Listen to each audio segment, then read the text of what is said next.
want to give a huge shout out to the legend MikeV, who's, man, he's stuck with me through many channels. He's helped, he's like imparted his words of wisdom, which I'm gonna try to find as many as possible.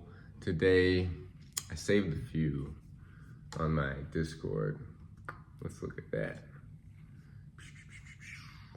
But yeah, he's just a legend in this space, has so much knowledge, has been celibate for many years, and he just knows a lot. He's just a good friend, and I'm so grateful to just have him as a subscriber. And let's see some comments that hopefully you get out of it, that I've gotten out of it in this journey of semen retention, life, NoFap. And although I'm not gonna make NoFap videos forever, I am grateful about this community. Let's find it.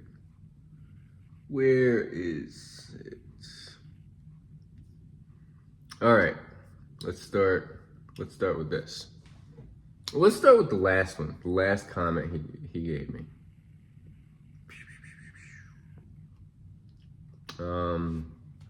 All right, he says, research, this was I made a video, basically talking about the guy that commented, like, the whole purpose of life is to have sex, to have a family, to spread your seed for the human race to survive. And MikeV commented, research on the human genome and genetic study of ancestral Y DNA, which is passed down only through the male line from father to son, etc., have shown that 17 prehistoric females passed on her genes for every one male who did. That means that for every wealthy and or powerful guy who impregnated the females, there were 17 who did not, who never did. As every rancher knows, it takes only one bull to herd a bred, to keep a herd bred. The other prehistoric guys served as warriors, shamans, hunters, farmers, fishermen, and other laborers, but not as fathers. So the myth that every man is naturally meant to pass on his genes is a curiously modern product of civilization, not the human norm through time. And if I had half the knowledge MikeV had. But yeah, I hope you get out of these, like, what I'm getting out when I read these comments. Let's look at the comments now. I should have saved more. Anyway, he says, men want most that which we have become most accustomed. When we change our customs, we change our lives. When we become accustomed to exercising, we want to exercise. When we become accustomed to holding our seed, we want that more than we want to release. When we're accustomed to access of whatever sort, we no longer tolerate excuses for anything less. Man. Here's another one. There are 3 of you. Ooh, this one's a good one. There are 3 of you, and of everyone. The phone just died. Had to clear some. My phone didn't die, but the space thing. Anyways, let's get back to it. The body naturally gets hungry. The mind gets emotional about rich delicacies that it remembers, but the soul has to apply discipline to eat healthily and within budget. In the context at hand, the body naturally gets horny. The mind runs to thoughts of hooking up, but the soul has to say, not anymore, because I've chosen celibacy. Either the spiritual you is strong enough to overrule the other 2 yous, or it's not. This is essentially hard when Satan and his demons take the other side. That's when and why you need God, as Courtney said, to even out the field and give you the strength to overcome it. That's true, man. That's true. Here's another one. Those of us who have truly chosen the voluntary extinction of the experience of orgasm from our lives in a favor of lasting semen retention / celibacy clearly operates above the typical male paradigm. We have learned that no compromise or middle path will ever be as fulfilling, and we've finally realized how much we've always wanted this. A day count is not a streak, and a year of semen retention is only a metaphor. These are just the first fruits of the rest of our lives on this earth. We've made an irrevocable decision. It's non-negotiable. We no longer let our seed see the light of day, and we never expect to see it again. We say this with enthusiasm and finality. We're done. We're celibate.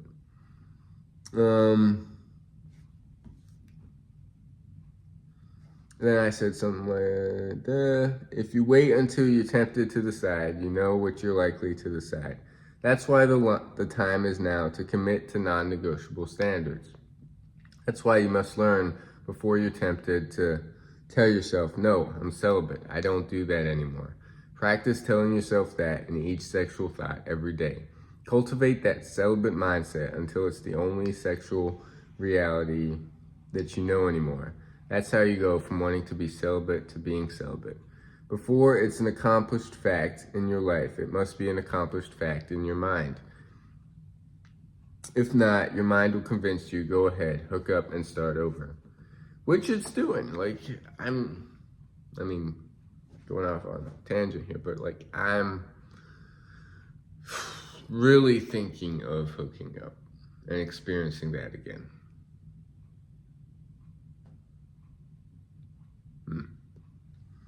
And then here's another one. A sexual urge is nothing but a thought, an idea, an emotion. A man uses his wisdom to determine which thoughts, ideas, emotions, etc. are in his best interest, and which should be rejected out of hand. Treat sexual urges the same way. Okay, I read that one.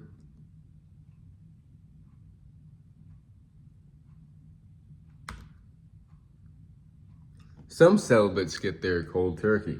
Some get there more gradually. 35 releases in 365 days is an average of one release every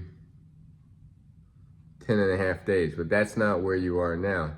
How many times have you released in the last 6 months? About twice, right? That tells a whole different story. You've got them whittled down to almost none. If you can eliminate them only the most occasional lapses in judgment, you'll be there because you're practically there already. Remember how far you've come and let that inspire you to finish the course to the point that celibacy is no longer your goal, but it is fully accomplished fact of existence. That's what non-negotiable means. That's true, man. So I think I've released twice. Hooked up twice before this, before the 160-day streak.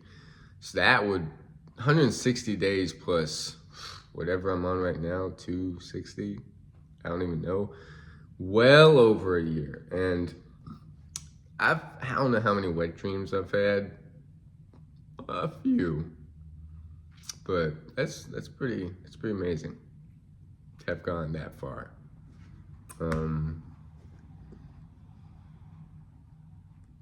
Men want most that to which we have become most accustomed.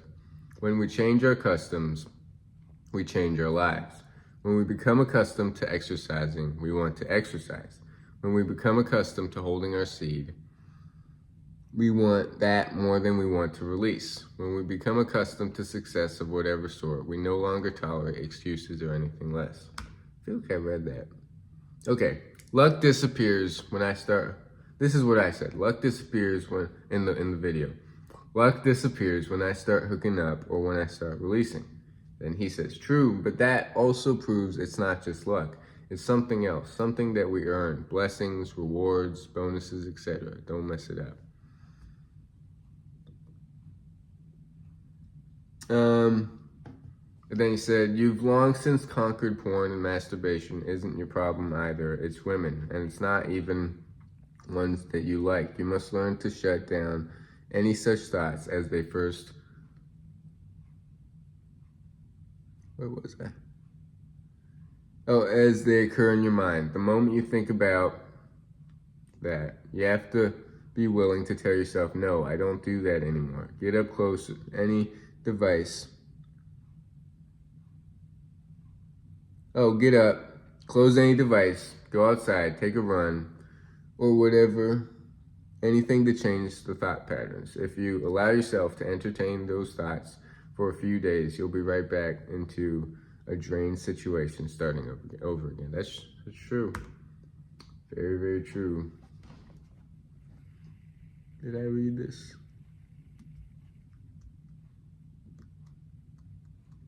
I think I read that.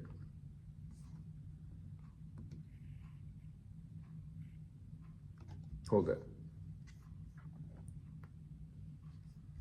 And then there's this one. Oh, I read that one. Okay, let's see if I can find any more. By the legend MikeV. I gotta find it. Hold up. Let's scroll through these comments.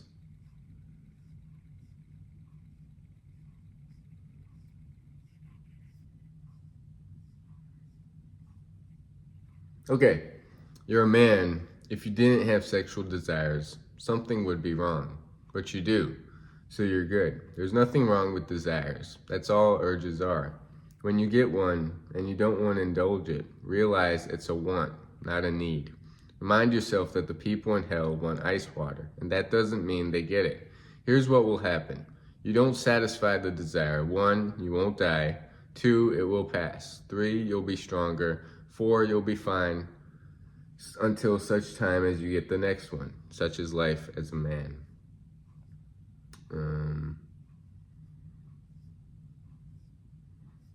MikeV, come on. See another MikeV one.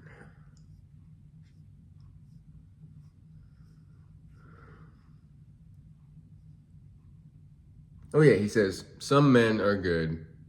Some men are called to be good husbands and fathers, but some are called to other paths. That's not wrong. I agree.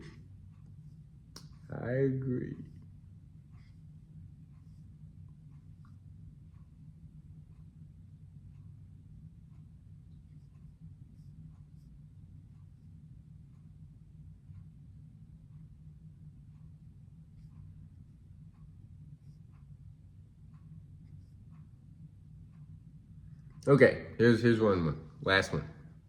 There's so many more. From the time I began masturbating at age 12, and despite enjoying the heck out of it, I was also aware and intrigued by the parallel instinct to extinguish the practice. I'd occasionally dabble in half-hearted experiments, but they never got very far. By 17, I was comfortable with the notion that the regular release was part of normal male life, but the thought of living without it never completely went away.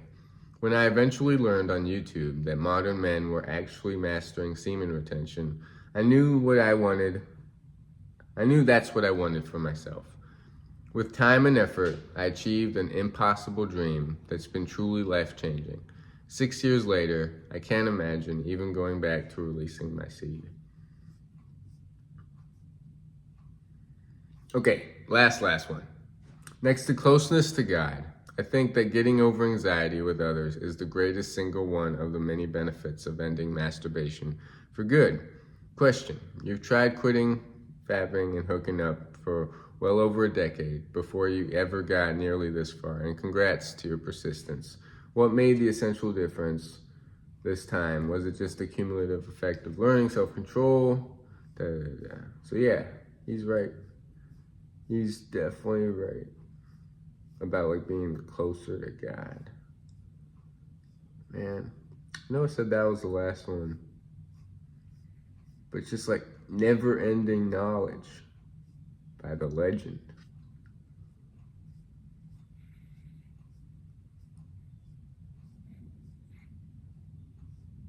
I'm getting some texts.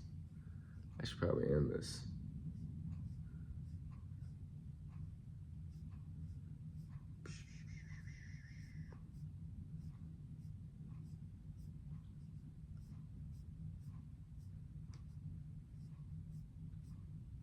Okay, last one.